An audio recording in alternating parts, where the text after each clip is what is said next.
नमस्कार, मी प्रदीप नणनकर. आपण पाहत आहात इंद्रधनुष्य. विधानसभा निवडणुका अद्याप जाहीर व्हायच्या आहेत, पण सगळ्या उमेदवारांनी आता तयारी सुरू केली आहे. त्यातही जे विधानसभा मतदारसंघ आता महायुतीमध्ये भाजपकडे असतील आणि उर्वरित मतदारसंघ अजितदादा किंवा शिंदे गट यांच्याकडे असणार आहेत, या ठिकाणचे जे भाजपचे कार्यकर्ते आहेत, जे वर्षानुवर्ष तिकडे काम करत आहेत किंवा अन्य पक्षातून भाजपमध्ये ते आले होते, आपल्याला संधी मिळेल अशा मंडळींनी आता पुन्हा आपापले घर शोधण्याचा त्यांचा प्रयत्न सुरू आहे. काही भाजपचे निष्ठावान होते. छत्रपती संभाजीनगरचे राजू शिंदे उपमहापौर होते. त्यांनी उबाठामध्ये जाणं पसंत केलं आहे. त्यांना अडवण्याचा प्रयत्न केला, पण तिकडे संधी आपल्याला चांगली आहे हे लक्षात घेऊन त्यांनी उबाठामध्ये प्रवेश घेतला. आता बघा, सूर्यकांता पाटील वर्षानुवर्ष ज्यांनी शरद पवारांना साथ दिली, त्यांची साथ सोडून त्या भाजपमध्ये आल्या होत्या. माधवराव किनाळकर ते पण असेच भाजपमध्ये आले होते, पण इकडे चक्क बाहेरच्या हॉलमध्ये सोफ्यावर ह्यांना बसवून टाकलं. वेटिंग 10 वर्ष काहीही संधी नाही, कुठेही काही नाही. त्यांना हे लक्षात आलं की असंच आपल्याला इथं कुजत पडावं लागणार आहे. त्यापेक्षा आपण आपलं जिथं स्थान आहे तिकडे धडपड करूया आणि पुन्हा ते शरद पवार गटामध्ये त्यांच्या राष्ट्रवादीत ते गेलेत. लातूर जिल्ह्यातल्या उदगीर मतदारसंघातील भाजपचे 2 टर्म आमदार राहिलेले सुधाकर भालेराव, की जेव्हा मराठवाड्यात फक्त 2च जागा निवडून आलेल्या होत्या, पंकजा मुंडे आणि सुधाकर भालेराव, उर्वरित सगळीकडे पाणीपत झालं होतं. अशा वेळा भाजपसोबत असणारे सुधाकर भालेराव यांना 2019ला उमेदवारी दिली गेली नाही. पक्षांतर गटबाजीतून त्यांचं तिकीट कापलं गेलं आणि तिकडे परभणीच्या डॉक्टर अनिल कांबळेंना उमेदवारी दिली आणि त्यांचा दारुण पराभव झाला. राष्ट्रवादी काँग्रेसचे संजय बनसोडे हे तिकडे विजयी झाले आणि ते थेट महाविकास आघाडीमध्ये राज्यमंत्री आणि नंतर आता महायुतीच्या सरकारमध्ये ते कॅबिनेट मंत्री आहेत. तिकडची जागा ही अजितदादा गटाला म्हणजे संजय बनसोडेसाठी राखीव असणार. भाजपमध्ये आपल्याला पुन्हा संधीच मिळणार नाही, म्हणून सुधाकर भालेराव यांनी थेट शरद पवार गटामध्ये राष्ट्रवादीच्या प्रवेश केलेला आहे. म्हणजे तो 11 तारखेला आज त्याचा प्रवेश मुंबईत YB सेंटरमध्ये होणार आहे.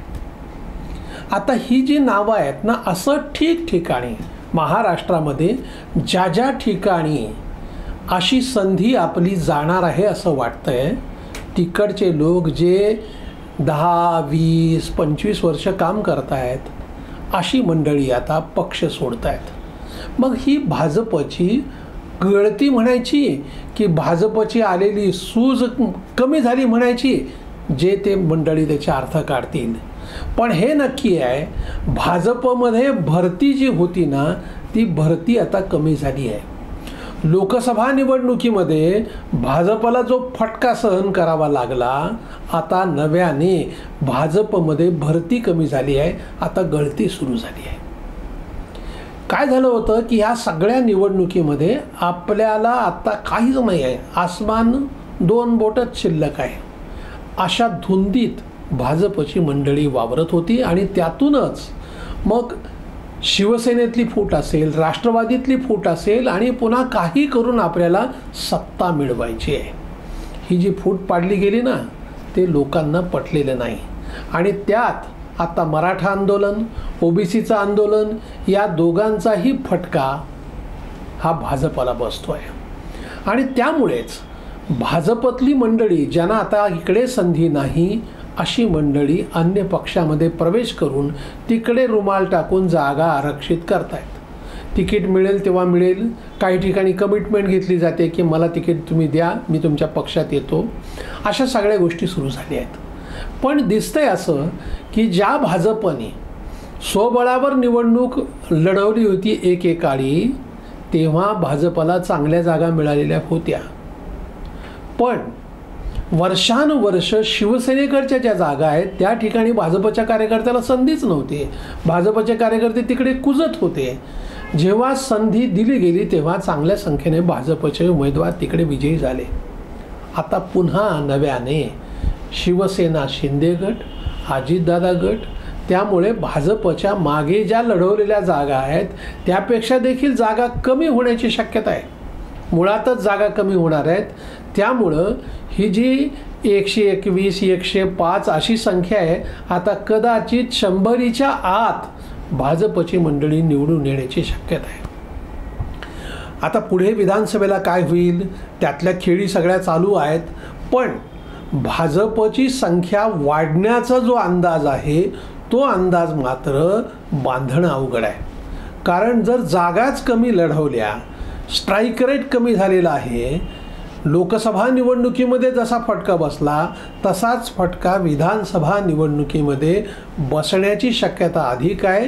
कारण सर्वांचं टार्गेट भाजप आहे. भाजपला एकूण निवडणुकीमध्ये त्यांची जागा दाखवली पाहिजे. भाजपची मंडळी धुंदीत वावरत आहेत अशी भावना जशी विरोधी पक्षांनी तयार केली आहे त्याचबरोबर समाजातूनही त्याला प्रतिसाद मिळतो आहे. आणि त्यामुळेच आत्ता भाजपची गळती सुरू आहे.